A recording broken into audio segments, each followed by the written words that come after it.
काय सांगाल आज पाहणी दौरा केला? सर्वप्रथम ही पंडित भीमसेन जोशी रुग्णालय मीरा भाईंदर शहरातील बहुतांश गोरगरीब रुग्ण ह्या रुग्णालयामध्ये उपचार घेत असतात आणि जवळजवळ 500 ते 600 रुग्ण ह्या रुग्णालयामध्ये उपचार घेत असताना त्यांना आमच्या वैद्यकीय पथक जे आहे त्यांच्या माध्यमातून सुविधा पुरवल्या जातात। काही प्रश्न त्यांचे प्रलंबित होते, म्हणजे लिफ्ट आहे, कॅथलॅब आहे किंवा अजूनही काही ज्या सुविधा हव्या होत्या, म्हणजे जे शौचालय आहेत त्याची पण दुरावस्था झालेली आहे। तर मी PWDचे अधिकारी, सर्व संबंधित अधिकारी, महापालिका आयुक्त या सगळ्यांना या ठिकाणी आज बोलवलं होतं। त्यांना रुग्णांच्या दृष्टीनं ज्या ज्या काही सुविधा द्यायच्या आहेत त्या सुविधा तातडीनं पुरवाव्यात आणि मे एंडपर्यंत ही जी कामं आहेत ती कामं पूर्ण होतील। त्याचबरोबर समोर 50 खाटांचं अजून एक हॉस्पिटलची इमारत चालू आहे, म्हणजे ह्या ठिकाणी असलेल्या 200 बेड आणि त्या ठिकाणचे 50 बेड अशा जवळजवळ 250 बेडचं हे रुग्णालय सर्वसामान्य जनतेला, मीरा भाईंदरच्या जनतेला सुविधा देण्यासाठी पुरेसं आहे। मला आठवत आहे की तत्कालीन आरोग्यमंत्री सुरेश शेट्टी असताना आणि मी पहिल्यांदाच आमदार झाल्यानंतर महापालिका हे रुग्णालय चालवत होतं, पण त्याची अतिशय वाईट अवस्था झालेली असल्याकारणानं राज्य शासनाच्या माध्यमातून हे रुग्णालय चालवावं, कारण शेवटी महापालिकेची आर्थिक स्थिती सुद्धा तेवढी सक्षम नव्हती आणि त्यामुळे रुग्णालयाची दुरावस्था झाली होती आणि त्यामुळे आम्ही तो निर्णय घेतला आणि त्यावेळेस आरोग्य खात्याच्या वतीनं हे रुग्णालय ताब्यात घेण्यात आलं आणि अनेक असुविधा ह्या रुग्णालयामध्ये आहेत। आता डॉक्टर माझ्या बाजूला बसले, डॉक्टर तडवी आणि डॉक्टर स्मिता आडे मॅडम आहेत, म्हणून मी काय त्यांच्या तोंडावर स्तुती करणार नाही, परंतु काही अडचणींचा सामना त्यांनाही करायला लागतो आणि त्यामुळे ज्या ज्या काही अडचणी असतात किंवा सुविधा पेशंट्सना हव्या असतात त्या सुविधा शासनाकडनं किंवा संबंधित डिपार्टमेंटकडनं वेळेवर न मिळत असल्याकारणानं रुग्णांचा आणि रुग्णांच्या नातेवाईकांचा रोष मात्र सगळ्या आमच्या डॉक्टर लोकांना वेळोवेळी सामोरं जावं लागतं त्या रोषाला। आणि ह्या सगळ्या दुरावस्थेची पाहणी करत असताना संबंधित डिपार्टमेंटला मी सुविधा लवकरात लवकर पुरवण्याच्या सूचना केल्यात। माझ्या आमदार निधीतनं मी 4 वर्षापूर्वी 2 कार्डियक ॲम्ब्युलन्स दिल्या होत्या, परंतु आता त्याची काय अवस्था आहे मला कल्पना नाही, परंतु परत मी 2 कार्डियक ॲम्ब्युलन्स देतोय, जेणेकरून ह्या जून महिन्यामध्ये त्या कार्डियक ॲम्ब्युलन्स ह्या रुग्णालयाच्या सेवेमध्ये दाखल होतील आणि तशा प्रकारचा प्रस्ताव सुद्धा ऑलरेडी आलेला आहे। ह्या रुग्णालयाची पाहणी करत असताना एक गोष्ट मात्र धक्कादायक आणि भयानक निदर्शनास आली आणि त्याची माहिती सुद्धा मला काही लोकांच्या माध्यमातून मिळाली की या ठिकाणी 27 मार्चला आमच्या डॉक्टरांच्या पथकाला किंवा रुग्णालयाच्या कुणालाही संबंधित विभागाला माहिती न देता एक कार्यक्रम सकाळी 11 वाजता करण्यात आला होता। ऑफिशियल नव्हतं ना, काहीच कार्यक्रम करण्यात आला होता। सन्माननीय आमचे अतिशय जवळचे सहकारी आमदार नरेंद्र मेहता, महापौर आणि उपमहापौरांच्या उपस्थितीमध्ये 1,65,00,000 रुपयाची औषधं ही 27 मार्चला ह्या हॉस्पिटलला सक्षम एक फाउंडेशन म्हणून आहे, NGO आहे, त्यांच्या वतीनं देण्यात आली आणि माननीय आमदार महोदयांबरोबर महापौर उपमहापौर सुद्धा उपस्थित होते आणि ती जी औषधं, ज्या औषधांची हॉस्पिटलला गरजच नव्हती किंवा हॉस्पिटलनी मागणीच केली नव्हती, हॉस्पिटलनं असंही त्यातील एक औषध सुद्धा हॉस्पिटलला काही उपयोगी नव्हतं आणि आश्चर्याची बाब म्हणजे 27 मार्च रोजी ही हॉस्पिटलला सगळ्या औषधं देण्यात आली आणि त्या सगळ्या औषधांची किती डेट आहे, हे एक्सपायरी डेट कधी आहे? 30 ह्या औषधांची एक्सपायरी डेट म्हणजे बरोबर 48 तासानंतर म्हणजे 30 मार्च रोजी संपते। म्हणजे खरा तर नियम असा आहे, कुठल्याही हॉस्पिटलमध्ये जी काही औषधांचा साठा किंवा पुरवठा केला जातो किमान 6 महिन्याचा एक्सपायरी डेट असलेलीच औषधं वापरली जातात किंवा दिली जातात, कारण शेवटी रुग्णांच्या जीवाचा प्रश्न असतो। डॉक्टर तडवी आणि डॉक्टर स्मिता आडे यांच्या म्हणण्यानुसार त्यांनी कुठेही ते औषधाला मान्यता दिली नाही, औषधे या ठिकाणी स्टोअर करून ठेवल्यानंतर रिसिव्हची कॉपी कोणालाही दिली नाही। शासनाच्या हॉस्पिटलमध्ये जबरदस्ती एखादा सक्षम फाउंडेशन सारखा NGO घुसून 1,65,00,000 रुपयाचा औषधांचा साठा जो 48 तासात एक्सपायर होणार आहे आणि अनेक रुग्णांच्या जीवाशी खेळण्याचा हा प्रकार आहे. हा जर होत असेल स्थानिक लोकप्रतिनिधींना घेऊन तर ही दुर्दैवाची गोष्ट आहे. आता मला ही माहिती कळली, आमचे काही सदस्य या ठिकाणी आहेत, त्यांनाही बोलवण्यात आलं, त्यांनाही माहिती नव्हतं हा काय कार्यक्रम आहे. मी आता FDAच्या लोकांना या ठिकाणी बोलवलं आणि FDAच्या लोकांना ताबडतोब ह्या सगळ्या औषधांच्या साठ्यांचा पंचनामा करून त्यावर गुन्हा दाखल करण्याच्या सूचना मी केलेल्या आहेत. कारण शेवटी हॉस्पिटल प्रशासनानं सुद्धा 30 मार्च रोजी ते सक्षम फाउंडेशन जे आहे ते भाईंदरचंच आहे, जेसेल पार्कला भाईंदर पूर्वला हे सक्षम फाउंडेशन आहे. त्याची चौकशी होणं गरजेचं आहे. हे सक्षम फाउंडेशन कोणाचं आहे जे रुग्णांच्या जीवाशी खेळतं. ह्या औषधांमुळे जर रुग्णांचा मृत्यू झाला असता चुकून का होईना, पण डॉक्टरांनी हे औषधं जर पेशंटला दिली असती आणि त्यामध्ये जर रुग्णांचं काही बरं वाईट झालं असतं तर त्याच्यापेक्षा दुर्दैव काय. म्हणजे लोकप्रतिनिधींनी यायचं, लोकप्रतिनिधींनी दबावाखाली कार्यक्रम करून घ्यायचा, हॉस्पिटलच्या प्रशासनाला वेठीस धरायचं आणि वेठीस धरून ही औषधी एक्सपायर झालेली औषधं द्यायची. ही राज्यातील घडलेली ही पहिली घटना आहे आणि ह्या घटनेचा खरोखर म्हणजे गांभीर्यानं आम्ही हा परिवहन मंत्री म्हणून मी धसका घेतला, कारण मी शहराचा लोकप्रतिनिधी आमदार आहे. अशा घटना पहिले शहरामध्ये कधीच घडल्या नव्हत्या. मी आरोग्यमंत्र्यांशी सुद्धा ह्या विषयावर चर्चा केलेली आहे. कडक पावलं उचलण्याच्या सूचना आम्ही FDAच्या अधिकाऱ्यांना आणि आमच्या हॉस्पिटलच्या प्रशासनाला, संबंधित सर्व विभागाला, खरं तर महापालिकेचा काही संबंध नाही, परंतु महापालिका हद्दीतलेच सगळे पेशंट्स या ठिकाणी येतात. PWDच्या अधिकाऱ्यांनी ह्या ठिकाणी बोलवलं, त्यांनी सुद्धा या सगळ्या हॉस्पिटलची पाहणी करून जी काही महापालिका आपल्या PWD डिपार्टमेंटचे काम आहे ते करायचं ठरवलेलं आहे. परंतु धक्कादायक 1,65,00,000 रुपयाची औषधं एक्सपायरी 48 तासानंतर जी होणार होती ती जर लोकप्रतिनिधींच्या उपस्थितीमध्ये त्याचं वाटप केलं असेल, फोटो सेशन केलं असतील आणि काही रुग्णांना ते दिलं असतील, वाटप केलं असेल तर ते ही दुर्दैवी घटना आहे. याची पोलीस चौकशी होईल आणि जे काही हे कोण सक्षम फाउंडेशन वगैरे आहे यांच्यावर गुन्हा दाखल होईल. आता काय बघा, शेवटी आम्ही जर काय बोललो तर युतीचे असताना सुद्धा विरोधामध्ये वगैरे बोलतात असं होईल. परंतु भारतीय जनता पक्षाचे नगरसेवक असू द्या, शिवसेनेचे असू द्या किंवा अन्य कुणाचेही असू द्या, लोकांच्या रुग्णांच्या जीवाशी खेळण्याचा अधिकार तुम्हाला कोणी दिलाय? आणि तुम्ही का म्हणून आमच्या शासकीय कर्मचाऱ्यांना वेठीस धरता? का म्हणून शासकीय कर्मचाऱ्यांच्या माध्यमातून तुम्ही तुमचं दुष्कृत्य हे करताय आणि त्यांना बिचारांना अडचणीत आणताय? त्यांचा काय दोष आहे? तुम्ही जर जबाबदार लोकप्रतिनिधी आहात तर तुमचं कर्तव्य नाही का हे सगळं बघणं आणि त्याचबरोबर अशा चुकीच्या गोष्टी घडू नये म्हणून? ठीक आहे, प्रताप सरनाईक राज्याचा मंत्री आहे, या मीरा भाईंदरचा आमदार आहे म्हणून त्याला ही माहिती कळली म्हणून आला. उद्या जर प्रताप सरनाईक नसती तर ही गोष्ट तर बंद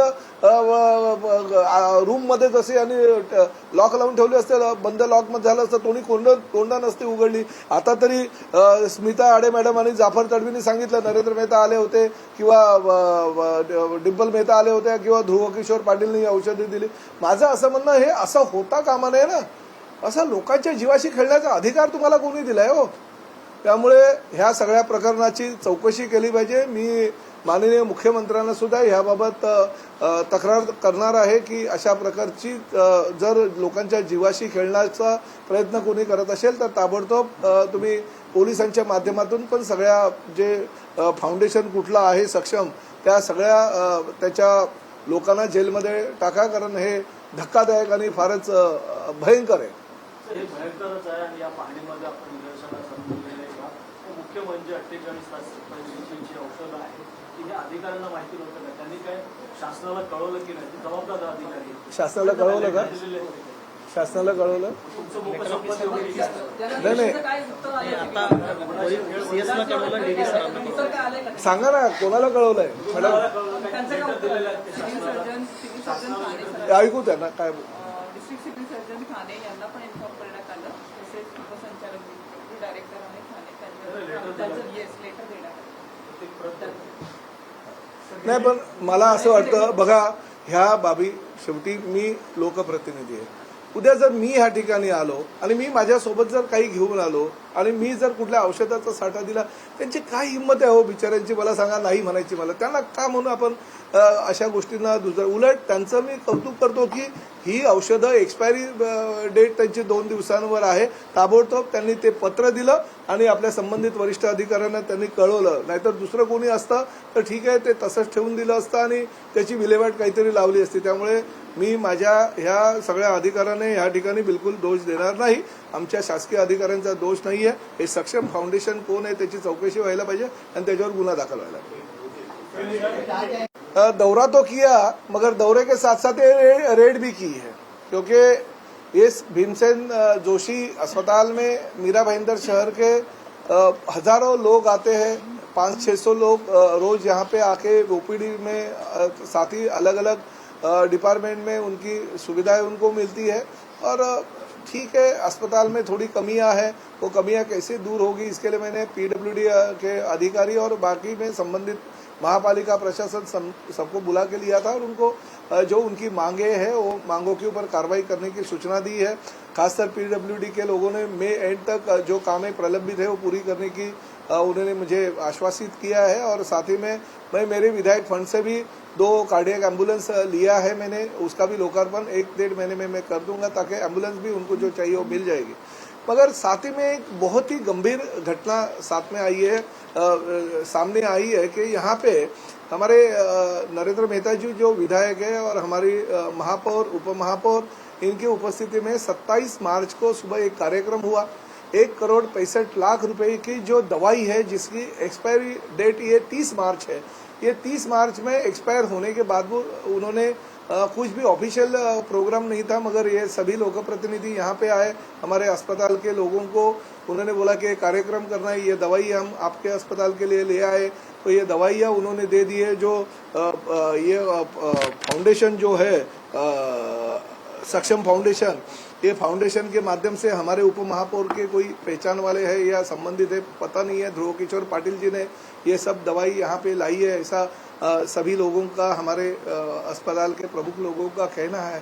तो ये कार्यक्रम किया गया, किसी को पता नहीं, और कार्यक्रम करके वो दवाइयाँ जबरदस्ती यहाँ पे लाई गई.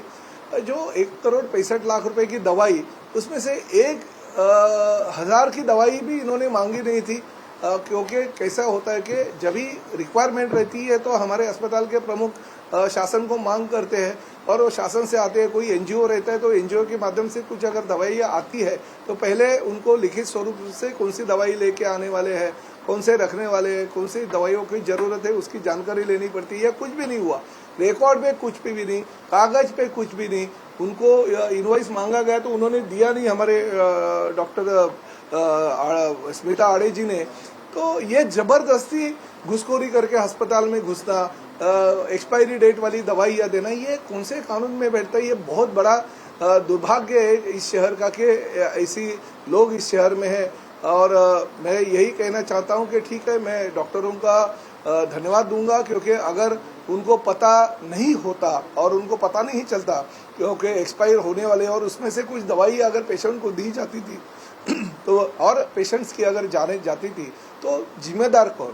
तो ये हमारे डॉक्टर लोगों को मैं धन्यवाद दूंगा कि उन्होंने ताबड़तोब जो सक्षम फाउंडेशन है उनको लेटर दिया, हमारे जो डिस्ट्रिक्ट के जिला के शल्य चिकित्सक है उनको लेटर दे दिया, साथ ही में हमारे जो उनके डिपार्टमेंट के प्रमुख है उनको इसके बारे में बता दिया. तो ये जो है वो कार्रवाई तो होती रहेगी, मगर ये गंभीर घटना है. मीरा भाईंदर शहर में भी राज्य में पहली बार ऐसी घटना घटी है कि एक्सपायरी डेट वाले और जो मांग की नहीं गई थी वो दवाइयाँ यहाँ पे लाके जबरदस्ती रखी थी. सिविल अस्पताल के, ये भीमसेन जोशी अस्पताल के डॉक्टरों को कुछ भी किसी भी चीज की पता नहीं था, मालूमात नहीं थी, फिर भी उनको जबरन ये अंदर घुसा के अगर वो दवाइयाँ रखी गई रहेगी तो ये कानूनी अपराध है. मैंने एफडीए के अधिकारियों को बोला है कि तुरंत उसकी जांच की जाए और जो गुनाहगार है वो पंचनामा करके उनके ऊपर गुनाह दाखिल किया जाए.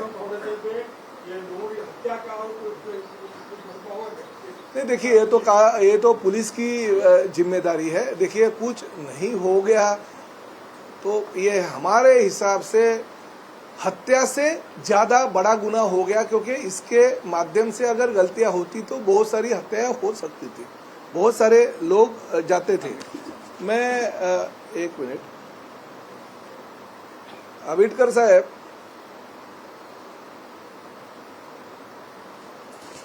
मी आता इकडे मीरा भाईंदरला आपलं पंडित भीमसेन जोशी रुग्णालयामध्ये आलो आहे। काय झालं, 27 तारखेला इथले मीरा भाईंदर शहराची एक सक्षम फाउंडेशन म्हणून आहे, त्या सक्षम फाउंडेशननी 27 मार्चला एक स्थानिक लोकप्रतिनिधींना हाताशी धरून आपल्या डॉक्टरांना भेटीस धरलं आणि 1,65,00,000 रुपयाची औषधं या हॉस्पिटलला जबरदस्ती दिली, जी हॉस्पिटलने कधी मागणीच केली नव्हती।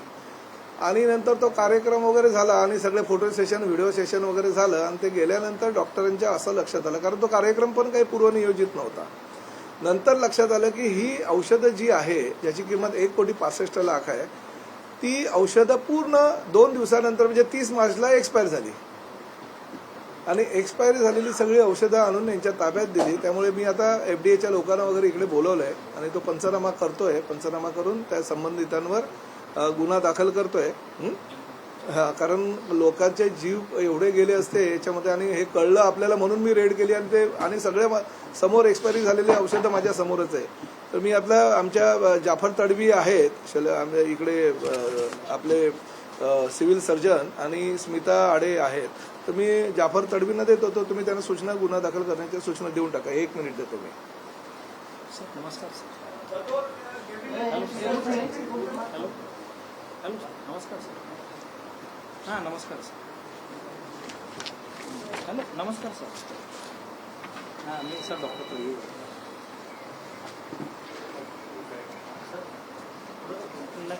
आरोग्य आपली मागणी नव्हती ते पण yes sir, yes yes yes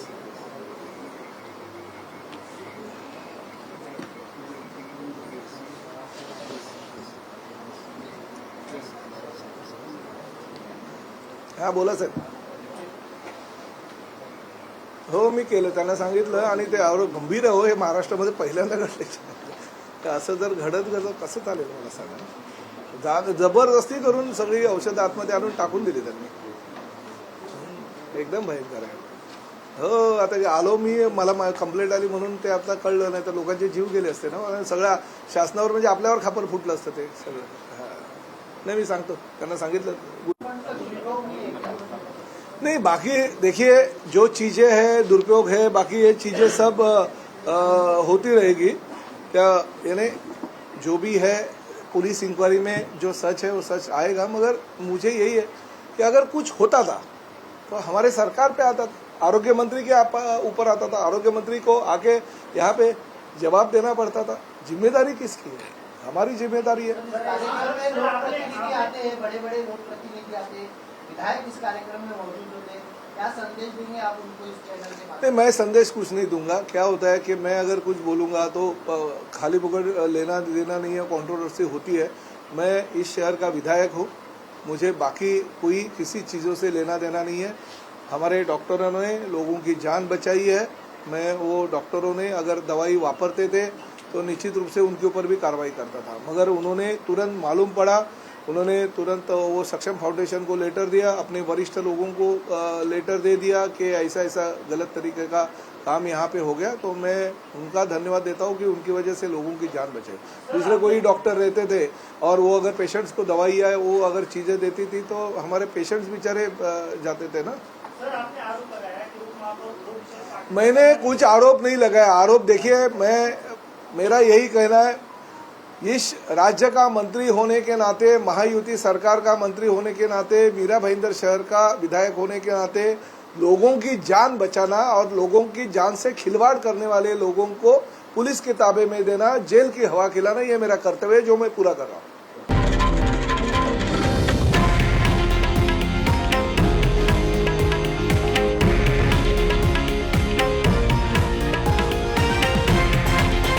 हे आहे देशातील नंबर 1 न्यूज नेटवर्क आणि आपण पाहत आहात TV9 मराठी, एकमेव।